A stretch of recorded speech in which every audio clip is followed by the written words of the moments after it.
காலை வணக்கம் காய்ஸ், எப்படி எல்லாரும் இருக்கிறீங்க? இன்னைக்கு வந்து சனிக்கிழமை, ஞாயிற்றுக்கிழமை. ஓகே, டிமோட்டன்ஸ் விடியே குடிக்கணும். இப்போ விடியல 3 மணி 3:09 பின்னேரம். ஓகே, இப்போ வந்து ஸ்டீப் டீ டபுள் ஒன்று குடிச்சா தான் எங்களோட டே நாங்கள் நல்லா ஸ்டார்ட் பண்ணலாம்.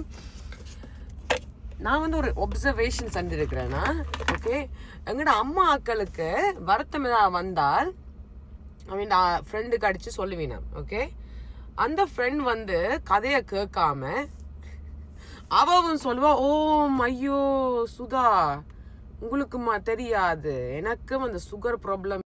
ஒரு அம்மா கதைக்கும் போதே அடிச்சா போனை. ஓகே, அப்படியே வீடியோ நின்றுட்டுது. ஆனா அப்படித்தான் எங்கட அவன் ஃப்ரெண்ட் சொல்லுவா, சுதா அதான் எனக்கு நடக்குது, சுகர் ப்ராப்ளம், ஹை கொலஸ்ட்ரால், ஆட்டிச்சியை திண்டு இருவுல லேட்டா நித்ரோலி, இருவுல லேட்டா சாப்பிட்டு எல்லாம் சேர்ந்தா சுகரும் கொலஸ்ட்ராலும் அதெல்லாம் வராம என்ன செய்யும்? எனிவேஸ் காய்ஸ், காலை வணக்கம். ஹோப்ஃபுல்லி எல்லாருக்கும் நல்ல நாளாக இருக்கும். இன்றைக்கு கோயிலுக்கு போங்க. இன்றைக்கு ஒரு நல்ல கோயில் நாளாக தெரியுது. நீங்கள் கோயிலுக்கு போய் கும்பிடுங்க. மேபி மண்டே வந்து உங்களுக்கு எல்லாருக்கும் ஒரு லொட்டோ ஒன்று விழுந்தால் சூப்பராக இருக்கும். வாழ்க வளமுடன்.